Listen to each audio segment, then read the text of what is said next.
Hi guys, कैसे हैं आप सभी। नो टेंशन, नो पंगा, नो लड़ाई, सिर्फ पढ़ाई अड्डा यूट्यूब चैनल में आप सभी का स्वागत है। गाइस, इस वीडियो में हम स्टार्ट करने जा रहे हैं एक्सरसाइज 3.4। बट उससे पहले मैं आपको कुछ इंपॉर्टेंट बात बताना चाहूँगी। गाइस, जैसे कि आप सभी जानते हैं कि आप सभी लोगों को हम सबसे जुड़े हुए अभी थोड़े ही दिन हुए हैं। सो गाइस, अगर हमारा टारगेट है कि हमारे 2 से 4 महीने में अगर हमारे पास ज़्यादा व्यूज़ आए, तो गाइस हम 3 से 4 महीने के बाद आप सभी से यू लाइक और एवरग्रीन के सैम्पल पेपर शेयर करेंगे वीडियोस के थ्रू। बिकॉज गाइस, आजकल का टाइम है स्मार्ट स्टडी करने का। बच्चे फॉलो करते हैं RD शर्मा, वो बहुत डिफ़िकल्ट भी होती है प्लस लेंदी भी होती है, बहुत टाइम कंज्यूमिंग होती है। तो हमारे पास एवरग्रीन और यू लाइक के सैम्पल पेपर्स परफेक्ट रहते हैं। सो गाइस, अगर हमें अच्छा रिस्पांस मिला, अगर हमारी टीम को, पढ़ाई अड्डा टीम को अच्छा रिस्पांस मिला, तो हम ज़रूर आपसे वो सैम्पल पेपर्स शेयर करेंगे। सो गाइस, इसलिए इस वीडियो को ज़्यादा से ज़्यादा हो सके तो आगे शेयर करें अपने फ्रेंड्स के साथ, ताकि वो भी इस सभी चीज़ का फ़ायदा उठा सके। और गाइस, वीडियो के एंड में मैं आपसे मोटिवेशनल थॉट ज़रूर शेयर करूँगी और क्वेश्चंस के साथ साथ CBSE पॉइंट ऑफ व्यू से उनकी क्या क्या मार्क्स डिस्ट्रीब्यूशन रहेगी, वो सब भी मैं आपसे ज़रूर शेयर करूँगी। सो गाइस, अगर आपको वीडियो पसंद आए तो वीडियो को लाइक करना, हमारे चैनल को आगे शेयर करना और बेल आइकन दबाकर हमारे चैनल को सब्सक्राइब करना ना भूलें, ताकि आगे आने वाली सभी वीडियोस का नोटिफिकेशन आपके पास मिलता रहे। और ऊपर आई बटन पे क्लिक करके आप हमारी प्लेलिस्ट पे जा करके प्रीवियस वीडियोस देख सकते हैं। So guys, let's start with the chapter. Guys, हमारी एक्सरसाइज 3.4 है एलिमिनेशन मेथड के बेस पे। बट उससे पहले, स्टार्ट करने से पहले हम देख लेते हैं कि एलिमिनेशन मेथड होता क्या है। हमने अपनी प्रीवियस वीडियो में सब्स्टिट्यूशन मेथड किया था। अब ये वाली जो एक्सरसाइज है, ये हमारे एलिमिनेशन मेथड के बेस पे है। तो हम देख लेते हैं पहले एलिमिनेशन मेथड।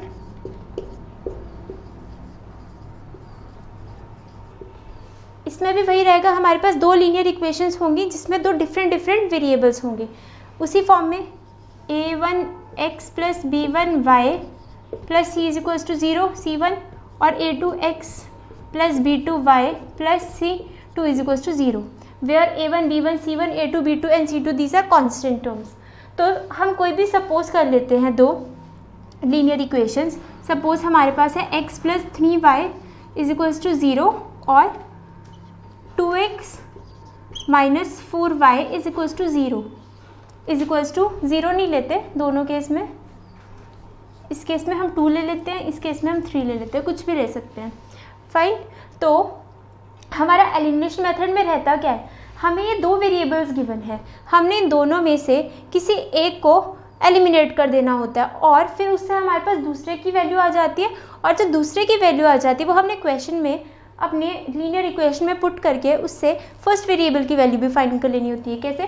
सपोज अगर मैं यहाँ पर चूज़ करूँ कि मैंने यहाँ पर x वेरिएबल को एलिमिनेट करना है, फाइन, तो मुझे अपनी सबसे फर्स्ट स्टेप क्या देखना है, अगर सपोज हमने यहाँ पे x वेरिएबल चूज़ कर लिया एलिमिनेट करने के लिए, तो मेरे पास होना क्या चाहिए, ये जो x वेरिएबल की जो कांस्टेंट टर्म्स है ना, मुझे इसको इक्वल कर देना, किसी के साथ कुछ भी नहीं है, मतलब 1 है।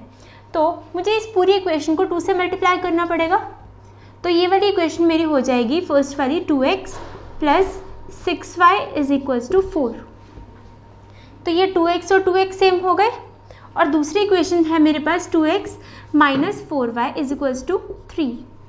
अगर ये 2 से मल्टीप्लाई हो रहा है तो ये सारे के सारे वेरिएबल्स भी और कांस्टेंट भी, पूरी की पूरी इक्वेशन 2 से मल्टीप्लाई होगी।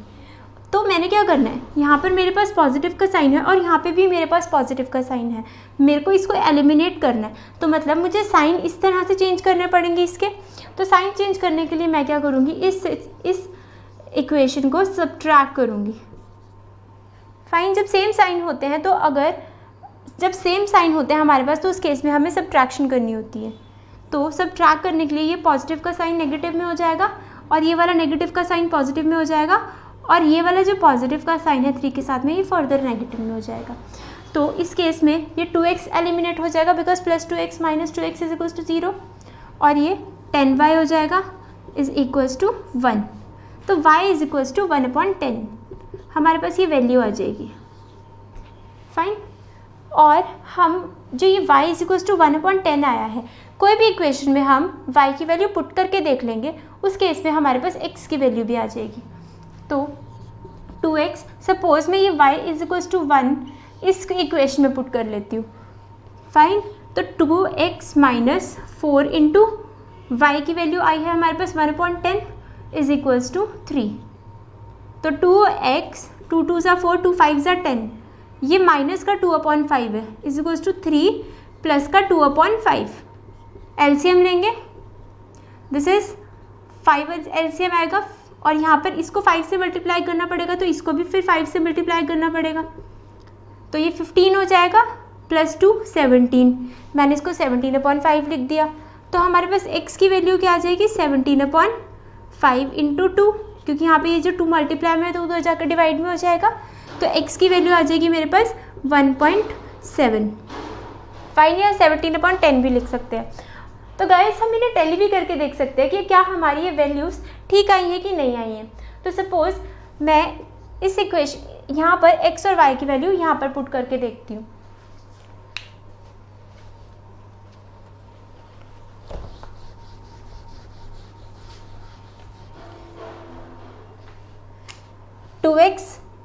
x प्लस 3y किसी भी इक्वेशन में पुट करके देख सकते हैं इज इक्वल्स टू 2 था ये हमारे पास.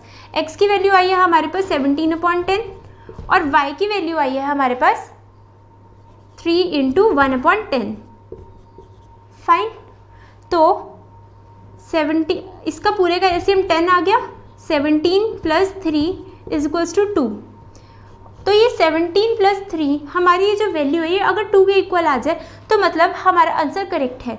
17 plus 3 is equals to 20/10 cancel होकर के 2 आ जाएगा. दैट मीन्स हमारा आंसर करेक्ट है. हम इस तरह से टैली भी कर सकते हैं. So guys now we are going to start with our exercise 3.4. We are now going to start with our exercise. Exercise का फर्स्ट क्वेश्चन है solve the following by elimination method and substitution method. हमने अपनी previous video में substitution method देखा था. तो guys इस video में हम आपको सिर्फ एलिमिनेशन मेथड ही करके दिखाएंगे और सिर्फ हम 3 और 4th पार्ट ही करके दिखा रहे हैं because these are difficult ones as compare to the previous 2. जो फर्स्ट और सेकेंड पार्ट है वो बहुत ईजी है, तो वो आप खुद भी ट्राई कर सकते हो वीडियो देखने के बाद. आप पहले ये क्वेश्चंस देखिए, उसके बाद वो पार्ट्स आप खुद ट्राई किए. और अगर आपको समझ ना आए कुछ या प्रॉब्लम आए तो आप हमसे हमारे टेलीग्राम चैनल पे हमसे कनेक्ट कर सकते हैं, जिसकी लिंक हमारे नीचे डिस्क्रिप्शन पे दी गई है. तो फ्रेंड्स हम सबसे पहले ये फर्स्ट वाला क्वेश्चन देख लेते हैं. हमारे पास 2 लीनियर इक्वेशंस हैं. 3x minus 5y minus 4 is equals to 0. 3x minus 5y minus 4 is equals to 0 और दूसरी है हमारे पास 9x is equals to 2y plus 7. तो गाइस सबसे पहले हम इसको भी इसी फॉर्म में अरेंज कर लेंगे जिस फॉर्म में हमें फर्स्ट दे रखी है. और हमने एलिमिनेशन मेथड में जो कांस्टेंट पार्ट है हमेशा वो एक साइड रखना होता है और वेरिएबल पार्ट एक साइड रखना होता है. तो यहाँ पे कांस्टेंट पार्ट इस साइड आ रहा है तो हम इसको उस साइड अरेंज कर लेंगे. This is equals to 4. और इस केस में एक वेरिएबल इस साइड है और दूसरा वेरिएबल इस साइड है, तो वेरिएबल्स हमने एक साइड रखने होते हैं एलिमिनेशन मेथड में. प्लस अगर हमारा x पहले है तो अगर इस केस में x पहले है तो दूसरे केस में भी x पहले होना चाहिए. x बाद में नहीं करना चाहिए हमें, ठीक है, तो गड़बड़ हो जाती है क्वेश्चन में. तो हम इसको भी इस फॉर्म में अरेंज कर लेते हैं. 9x minus 2y is equals to 7. Okay. अब हमने इस केस में सपोज अगर x को एलिमिनेट करना है तो हम x को एलिमिनेट करने के लिए क्या करेंगे, जो ये कांस्टेंट वाली टर्म्स हैं हमें इसे इक्वल करना होता है. तो अगर यहाँ पर 9 है तो हम 3 को 9 बना सकते हैं. That is we have to multiply this very equation by 3. तो ये वाली इक्वेशन हमारी पूरी बन जाएगी 9x minus 15y is equals to 12. Fine. और हमारी ये वाली इक्वेशन हो जाएगी 9x minus 2y is equals to 7. Okay. और हमने क्या करना है, इस केस में हम x को एलिमिनेट कर रहे हैं, लिख भी देंगे ऊपर एलिमिनेटिंग x.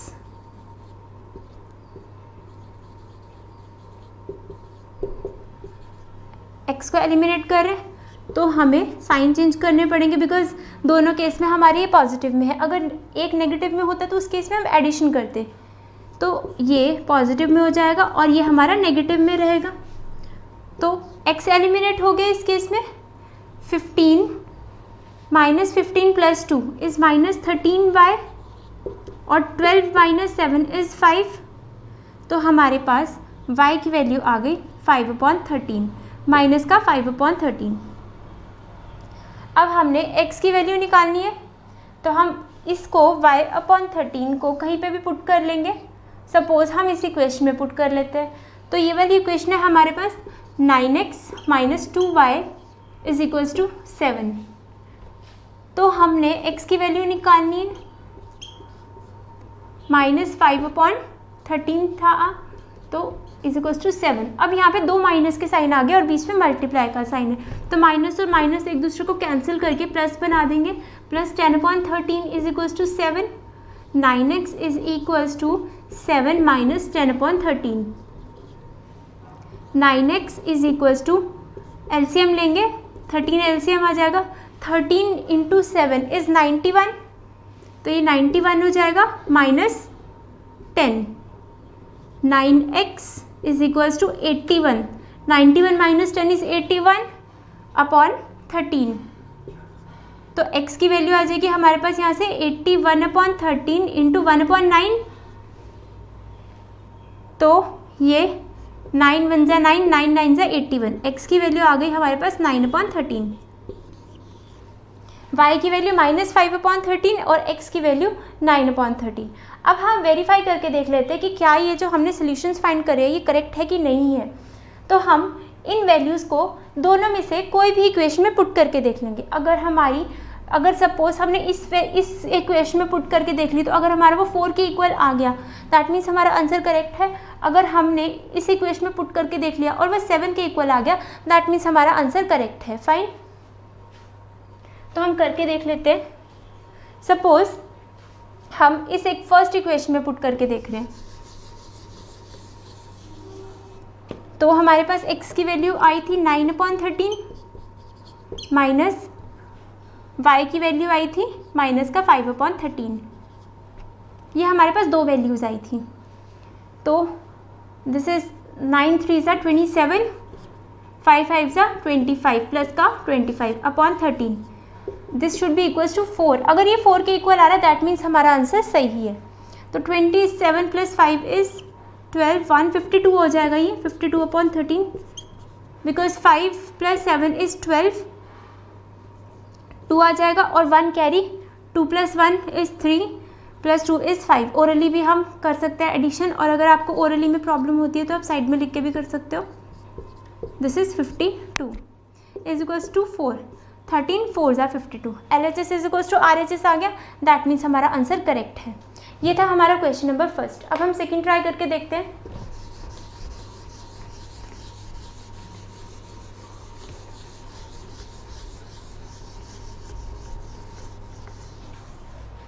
सेकंड क्वेश्चन में हमें कुछ फ्रैक्शंस के फॉर्म में कांस्टेंट टर्म्स दे रखी हैं, तो हमें इसको भी प्रॉपर सबसे पहले स्टैंडर्ड फॉर्म में कन्वर्ट करना पड़ेगा अपनी इक्वेशन को। तो फर्स्ट इक्वेशन है हमारे पास x/2 plus 2/3y is equals to minus का 1। एलसीएम लेंगे हम, दिस इज इक्वल्स टू 6। अब इस 2 को मैंने 6 बनाना है तो इसको 3 से मल्टीप्लाई करना पड़ेगा, उस वजह से न्यूमरेटर को भी 3 से मल्टीप्लाई करना पड़ेगा। इस केस में इसको 6 बनाना है, इसको 2 से मल्टीप्लाई करना पड़ेगा, तो मतलब फर्स्ट वाली को भी 2 से मल्टीप्लाई करना पड़ेगा। तो ये हमारा हो जाएगा 3x plus 4y is equals to minus का 1। फाइन, अब ये 6 इधर चला जाएगा, इधर जाकर के मल्टीप्लाई में हो जाएगा, तो फाइनल इक्वेशन हमारी बन जाएगी 3x plus 4y is equals to minus का 6। माइनस 1 की जगह हो जाएगा -6। तो ये हमारी इक्वेशन फाइनल बन गई, फर्स्ट इक्वेशन हमारी ये रही। अब हम इसी तरह से सेकेंड इक्वेशन को भी अरेंज कर लेंगे। तो यहाँ पर है हमारे पास 1/3x minus y/3 is equals to 3। 1/3 नहीं है, x minus y/3 is equals to 3। तो अगर हम इसका एलसीएम लेंगे 1 और 3 का, तो हमारे पास एलसीएम आ जाएगा 3। तो अगर इसको 3 बनाना है तो ऊपर वाले को भी बनाना पड़ेगा, तो 3x minus y is equals to 3। तो मेरे पास इक्वेशन क्या बन जाएगी, ये 3 इधर जाकर के मल्टीप्लाई में हो जाएगा, तो 3 इंटू 3 इज़ 9। तो ये मेरे पास इक्वेशन बन गई 3x minus y is equals to 9। This is our equation. अब हम इन दोनों इक्वेशंस की हेल्प से एलिमिनेशन मेथड से x और y की वैल्यूज़ निकालेंगे। तो हमारे पास फाइनल इक्वेशंस ये आ रही हैं गाइज। अब इसमें देखो, इसकी और इसकी जो टर्म है फर्स्ट वाली, इसका जो कांस्टेंट टर्म है, ये दोनों की दोनों सेम है, तो हमें इस केस में कन्वर्जन करने की कोई ज़रूरत नहीं है, मल्टीप्लिकेशन करने की कोई ज़रूरत नहीं है। हम डायरेक्ट अपनी इक्वेशंस को यहाँ पर लिख देते हैं 3x + 4y = -6 and 3x - y = 9। अब हमने इस केस में हम कर रहे हैं एलिमिनेट x, तो हमने लिख देना एलिमिनेटिंग x,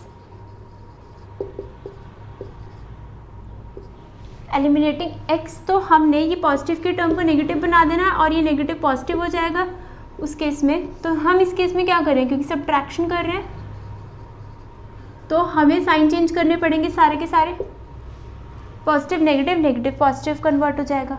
तो ये 3 सारे कट के 3x और ये 5y हो जाएगा। दिस इज -6 और -9, this is equals to -15 because minus minus is plus and the sign will remain minus, और y की वैल्यू आ जाएगी -15/5, 5 3 = 15, माइनस का 3, y इज इक्वल्स टू -3। ये y की वैल्यू आ गई। अब इस y की वैल्यू की हेल्प से ही हम x की वैल्यू भी फाइंड कर लेंगे। सपोज हम इस इक्वेशन में पुट कर लेंगे इस y की वैल्यू, तो y की वैल्यू जब हम यहाँ पे पुट करेंगे तो x की वैल्यू आ जाएगी हमारे पास -3 = 9, 3x -3 इज +3 = 9 और 3x = 9, ये यहाँ पे प्लस में है तो इधर जा कर के माइनस में हो जाएगा, -9 -3, 9 - 3 इज फर्दर इक्वल्स टू 6 और x की वैल्यू आ जाएगी हमारे पास 2। फाइन, x की वैल्यू और y की वैल्यू आ गई। अब हम देख लेते हैं कि क्या जो हमने वैल्यूज़ निकाली ये करेक्ट हैं कि नहीं है। तो हम कोई भी इक्वेशन में ये वैल्यूज़ पुट करके देख लेंगे। सपोज मैं इस इक्वेशन में ये वैल्यू पुट करके देख रही हूँ, x की वैल्यू 2 और y की वैल्यू -3।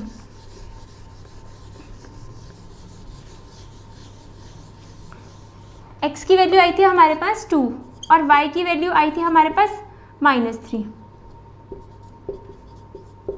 -6 के इक्वल आनी चाहिए।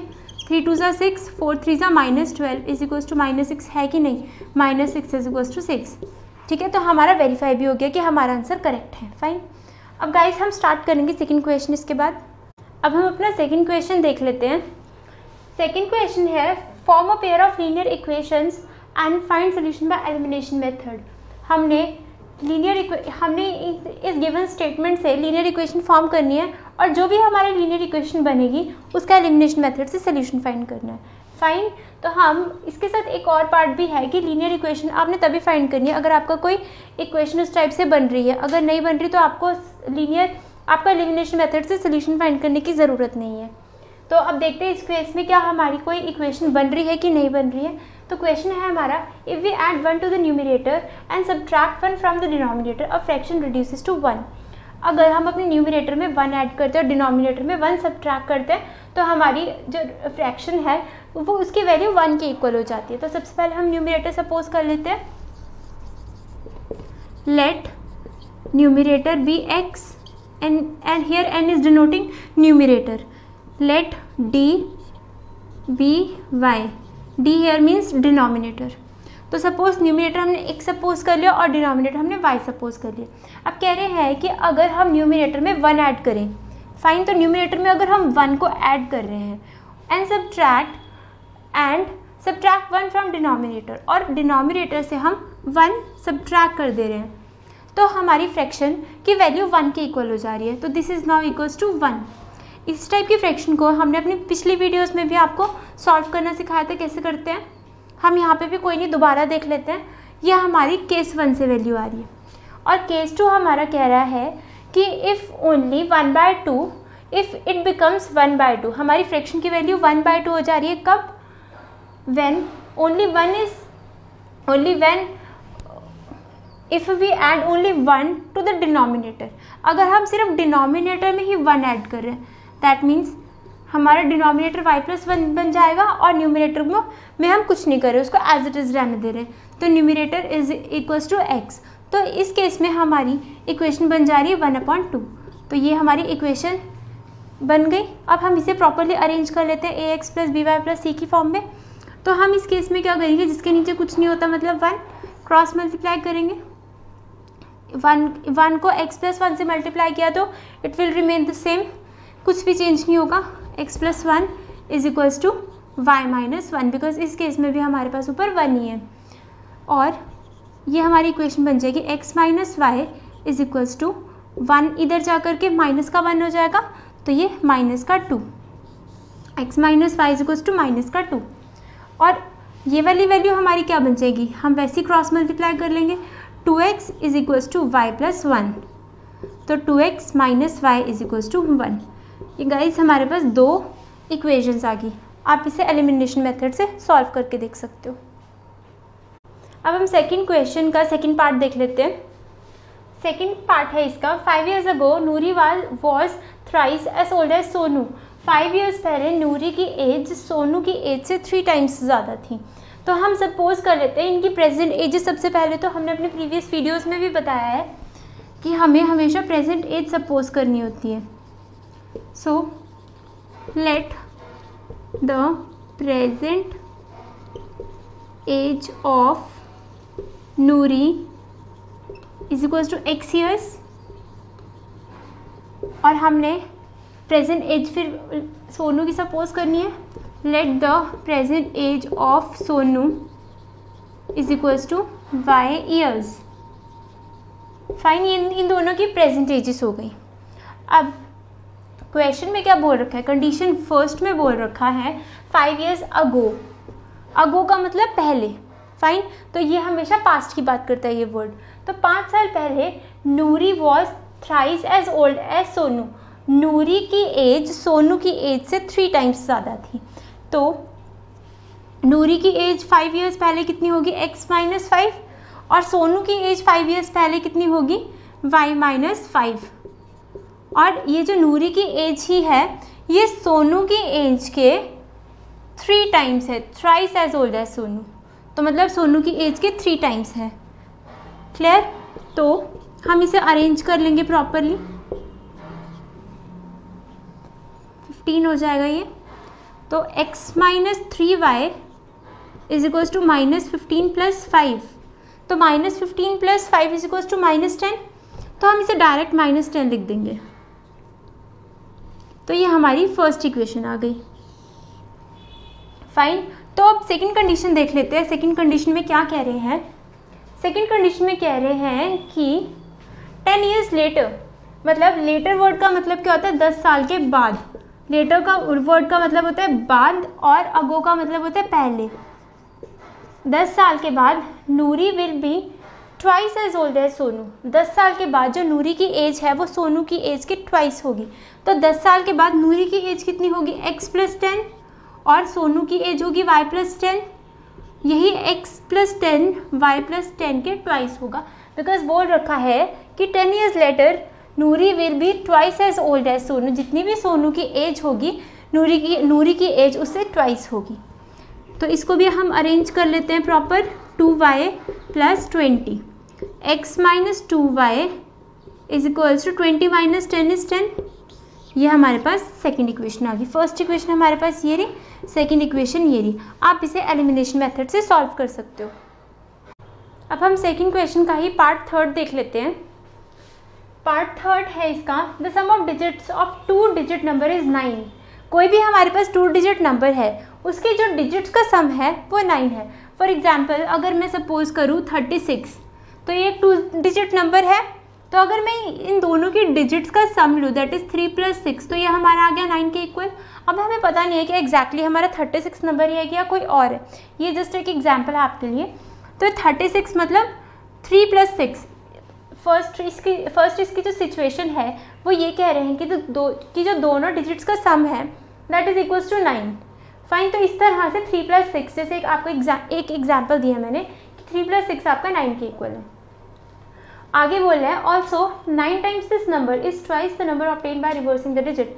अगर मैं इसी नंबर का एग्जाम्पल देकर, इसी का ही एग्जाम्पल देकर के मैं आपको बताती हूँ कि अगर इस आप नंबर का 9 times करोगे तो वो आपका आंसर किसके इक्वल होएगा, जब आप इस डिजिट्स को रिवर्स कर दोगे, मतलब 6 को पहले ले आओगे और 3 को बाद में ले आओगे। तो आपने बताना है कि वो नंबर क्या है इन एक्चुअल में। ये नंबर एग्जैक्ट नहीं है, it is just an example for you, for the sake of your understanding. अब हम देख लेते हैं इसे करेंगे कैसे।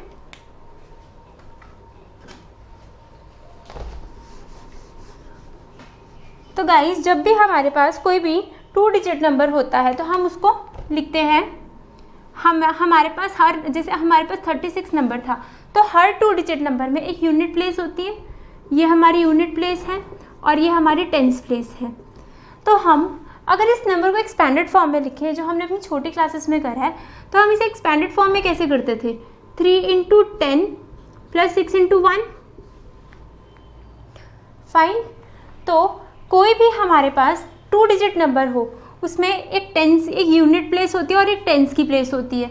तो उस टेंस की प्लेस में अगर मुझे डिजिट्स का पता ना हो, टेंस और यूनिट प्लेस में डिजिट्स का पता ना हो, तो मुझे वेरिएबल फॉर्म में लिखना हो, तो मेरे को सपोज पता नहीं है कि इसके साथ कौन सा नंबर, क्योंकि 2 डिजिट नंबर तो कोई भी हो सकता है ना। फॉर एग्जांपल अगर मैं 96 लूँ, 43 लूँ, फर्स्ट और सेकंड डिजिट्स मुझे पता ही नहीं है कौन सी है।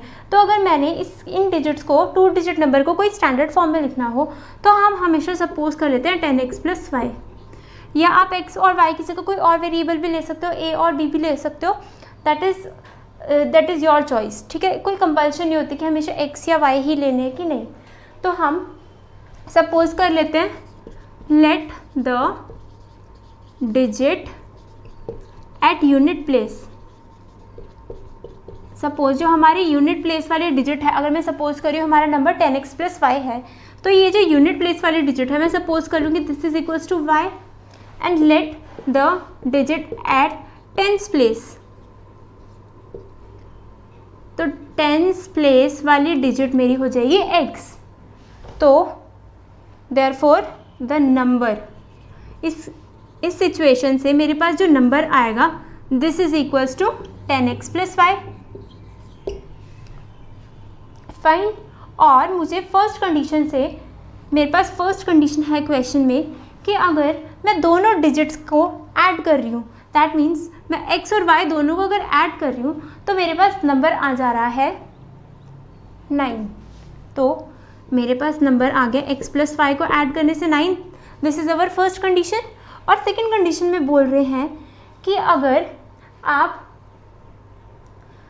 Also 9 times this number is twice, मतलब जो भी हमारे पास एग्जैक्ट नंबर है विच इज़ 10x + y, अगर आप इस नंबर का 9 टाइम्स करो, fine, is twice the number obtained by reversing the digits. तो ये वैल्यू आपकी किसके इक्वल होगी, अगर आप इन डिजिट्स को रिवर्स कर दो। फॉर एग्जाम्पल जैसे हमारे पास सपोज यहाँ पे 43 है तो मैं 34 कर दूंगी, तो मेरे पास उस केस में 3 × 10 + 4 इस टाइप से हो जाएगा। मतलब सपोज अगर ये y की वैल्यू थी तो ये x की हो जाएगी और जो x की वैल्यू थी वो y की हो जाएगी। तो फिर मेरे पास रिवर्स्ड नंबर, सबसे पहले हम लिख लेंगे रिवर्स्ड नंबर क्या हो जाएगा 10y + x। तो ये 10x + y है, रिवर्स नंबर आ जाएगा मेरे पास 10y + x, जो कि अगर मैं ओरिजिनल नंबर में 9 मल्टीप्लाई करूँ और डिजिट्स को रिवर्स कर दूँ जब, तो ये 9 × this is equals to twice इसके, बिकॉज बोला है ना यहाँ पर कि 9 टाइम्स दिस नंबर का 9 times is twice the number obtained by reversing digit is equals to twice the number obtained by reversing the digits. Fine. तो ये हमारे पास सेकेंड इक्वेशन आ गई। फर्स्ट इक्वेशन हमारे पास ये थी, अब हम इसे प्रॉपरली अरेंज कर लेंगे। तो this is equals to 90x + 9y is equals to 20y + 2x। इसे यहाँ सॉल्व करके देख लेते हैं। x और y एक जगह रख लेंगे, 90x - 2x is plus 9y - 20y is equals to 0। 90x - 2x is equals to 88x और 9y - 20y is -11y is equals to 0।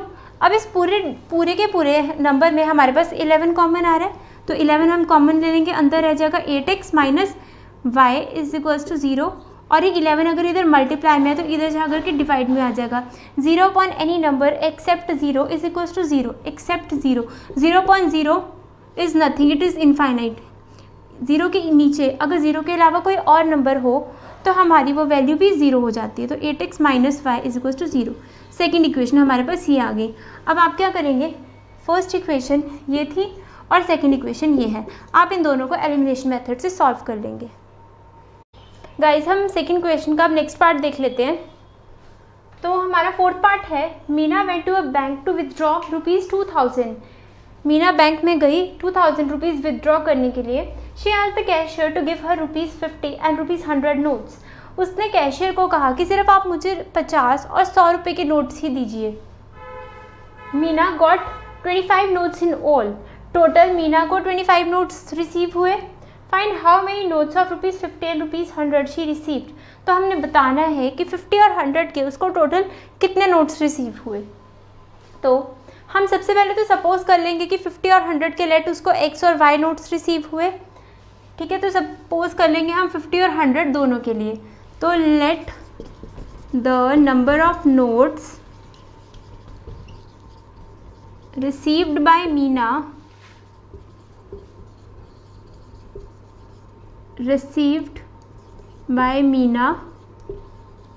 of ₹50 is equals to X notes suppose, और दूसरे 100 rupees के notes थे तो ₹100 के notes उसको suppose Y receive हुए हैं। वही let the number of notes receive by Meena of ₹100 is equals to Y। और बोला है कि हमारे पास टोटल नोट्स जो मीना को रिसीव हुए they are total 25 in number. So total number of notes किस तरह से आएंगे हमारे पास, अकॉर्डिंग टू क्वेश्चन हमारे पास इन दोनों नोट्स की वैल्यू आ रही है 25, मतलब टोटल इनका नंबर है 25 के इक्वल, और कुल मिलाकर के उसने 2000 रुपीज़ विदड्रॉ करे हैं, जिसमें कि कुछ 50 रुपये के भी नोट हैं और कुछ 100 रुपये की भी नोट हैं। तो 50 रुपीज़ के नोट से टोटल वैल्यू कितनी बनेगी, अगर हम कह रहे हैं कि उसने X नोट रिसीव किए हैं ₹50 के, तो टोटल 50 रुपीज़ के नोट से टोटल वैल्यू क्या हो जाएगी 50 इंटू X। तभी तो हमें पता चलेगा कि उसको 50 रुपीज़ के नोट से टोटल उसने कितने नोट्स रिसीव किए, जिससे कि उसकी 2500 में से कुछ वैल्यू यहाँ से बनी है, 2000 में से उसकी कुछ वैल्यू 50 रुपीज़ के नोट से बनी है, जिनका नंबर हमने X सपोज किया है, और कुछ वैल्यू उसकी 100 रुपीज़ के नोट से बनी है, जिसका नंबर हमने Y सपोज किया है, और इसकी ही वैल्यू टोटल क्वेश्चन में गिवन है पूरी की पूरी 2000 रुपीज़। अब गाइस हम यहाँ पर देख सकते हैं कि हमारे पास कॉमन 50 आ रहा है, क्योंकि 50 का भी मल्टीपल है, 100 का भी मल्टीपल 50 है, अगेन 2000 का भी 50 मल्टीपल है, तो हम 50 कॉमन ले सकते हैं। 50x plus 2y is equals to, अगर मैं इसको 50 की फॉर्म में ब्रेक करूं तो 50 इंटू 40 हो जाएगा, फाइन। और यहाँ पर मेरे पास 50 मल्टीप्लाई में है, तो इधर जाकर के 50 डिवाइड में हो जाएगा, तो मैं इसको ऐसे लिख सकती हूँ अपॉन 50, यहाँ से इरेज करके। आप तो हर स्टेप को प्रॉपरली लिखना, बिकॉज हर स्टेप के मैथ्स में मार्क्स मिलते हैं। और ये 50 से 50 कैंसिल हो जाएगा, हमारे पास सिर्फ 40 बचेगा। तो हमारे पास दूसरी इक्वेशन आ गई x plus y is equals to 40। अभी हमारे पास दो इक्वेशंस आ गई, this is equation number 2 and this is equation number 1। अब आप इन्हें सॉल्व कर सकते हैं एलिमिनेशन मेथड से। अब हम क्वेश्चन 2 का लास्ट पार्ट देख लेते हैं। क्वेश्चन 2 का लास्ट पार्ट है, a learning library has a fix charge for the first 3 days and additional charge for each day thereafter. जैसे कि हमने प्रीवियस एक्सरसाइज में वो फेयर वाले केस में किया था, वो टैक्सी के चार्जेस जिस तरह से कुछ फिक्स थे और आगे जो बंदा कोई पर्टिकुलर किलोमीटर के लिए जब ट्रैवल कर रहा था तो उसको पर्टिकुलर किलोमीटर के लिए पर्टिकुलर चार्जेस देने पड़ रहे थे, वैसा ही ये सेम क्वेश्चन है, थोड़े से चेंजेस हैं बस इस क्वेश्चन में। तो कह रहे हैं कि एक लाइब्रेरी है जिसके कुछ फिक्स चार्ज हैं 3 days के लिए। तो सपोज हम फर्स्ट 3 days के लिए चार्जेस सपोज कर लेंगे। सबसे पहले let the charges for let the fixed charges for the first 3 days। let first 3 days के लिए x रुपीज़ है कुछ, और आगे इन्होंने बोल रखा है an additional charge for each day thereafter. और 3 दिनों से बाद अगर किसी ने बुक लेंट करी है तो उसको उसके कुछ एडिशनल चार्जेस देने पड़ेंगे। सरिता ने क्या किया, सरिता पे ₹27 for book kept for 7 days। सरिता ने 7 डेज के लिए अपने पास बुक रखी, जिसके लिए उसको टोटल 27 रुपीज़ पे करना पड़े। फाइन। और उसके बाद स्यूसी ने 21 रुपीज़ पे किए for the book kept for 5 days. Susie ने 5 डेज तक अपने पास बुक रखी और टोटल उसने 21 रुपीज़ पे किया उसके लिए। तो find the fix charges and the charges for each extra day. हमने फिक्स चार्जेस फाइंड करने हैं और जो भी एक्स्ट्रा डेज के चार्जेस बन रहे हैं फॉर ईच डे हमें वो भी फाइंड करना है। तो हमने सबसे पहले तो फिक्स चार्जेस सपोज कर लिए। फिक्स चार्जेस फर्स्ट 3 डेज के late it B x rupees and let the charges for each extra day. Extra day के हर एक दिन के लिए चार्जेस सपोज कर लेंगे let it be equals to ₹y। ये एक दिन के हैं और ये टोटल के टोटल 3 डेज के हैं और ये सिर्फ 1 डे का है। फाइन। तो हमारे पास सबसे पहले सरिता का केस आता है। केस 1 ऑफ सरिता। इसने क्या करा है, 7 डेज तक के लिए अपने पास बुक रखी। तो सबसे पहले फर्स्ट 3 डेज के चार्जेस उसके रुपीज़ हुए x और उसके बाद उसने कितने एक्स्ट्रा डेज अपने पास बुक रखी, 7 - 3 = 4। तो उसने 4 डेज एक्स्ट्रा अपने पास बुक रखी और एक्स्ट्रा एक दिन का चार्ज है y रुपीज़। तो 4 डेज के लिए होगा 4y, तो x + 4y और उसको टोटल कितने रुपीज़ पे करने पड़ रहे हैं, ₹27। ये हमारे पास फर्स्ट इक्वेशन आ गई। फाइन। और हमारे पास सेकंड केस है स्यूसी का। तो हम स्यूसी की बात करते हैं। स्यूसी ने क्या करा है, 5 डेज के लिए अपने पास बुक रखी है, जिसमें कि फर्स्ट 3 डेज के लिए उसको फिक्स चार्जेस पे करने पड़ेंगे। तो फिक्स चार्जेस वो हो गए x और 3 डेज के अलावा उसने कितने एक्स्ट्रा डेज अपने पास बुक रखी है, 2 मोर एक्स्ट्रा डेज। तो उसको एक्स्ट्रा चार्जेस 2y पे करना पड़ेंगे which is further equals to it is given to be ₹21। तो ये 21 हो गया। हमारे पास सेकंड इक्वेशन ये आ गई। आप गाइज इसको एलिमिनेशन मेथड से सॉल्व कर सकते हो। अब हम क्वेश्चन वाइज मार्क्स डिस्ट्रीब्यूशन देख लेते हैं।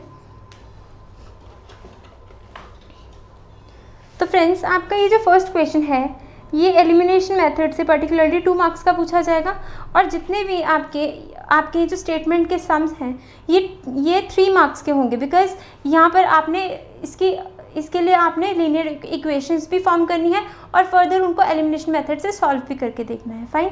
तो ये हमारी मार्क्स डिस्ट्रीब्यूशन है and now we are going to share our motivational quote with you.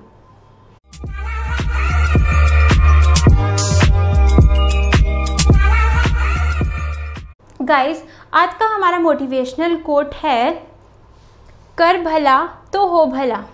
Guys, अगर आप दूसरों का अच्छा सोचोगे तभी आपके साथ भी अच्छा होगा। अगर आप सिर्फ अपना ही सोचते रहोगे तो आप लाइफ में सक्सेस तो गेन कर सकोगे बट कभी सेटिस्फाई नहीं हो सकोगे अपनी सक्सेस से। तो गाइस, अपने साथ साथ अपने फ्रेंड्स का भी सोचिए। अगर उन्हें कोई प्रॉब्लम हो तो आप उनकी प्रॉब्लम सॉल्व करने का ज़रूर सोचिए और ज़्यादा से ज़्यादा हमारी वीडियोज़ को अपने फ्रेंड्स तक भी पहुँचाइए ताकि वो भी घर बैठे लॉकडाउन के टाइम पर इन वीडियोज़ का बेनिफिट ले सके। फाइन। और अपने एग्ज़ाम्स में अच्छे मार्क्स स्कोर कर सके। सो गाइज़, आज का वीडियो सिर्फ यहीं तक। और अगर आपको वीडियो पसंद आया हो तो हमारे वीडियो को लाइक करना, शेयर करना और हमारे चैनल को बेल आइकन दबाकर सब्सक्राइब करना ना भूलें। और गाइज़, हमारे साथ जुड़े रहिए और तब तक के लिए गुड बाय, टेक केयर।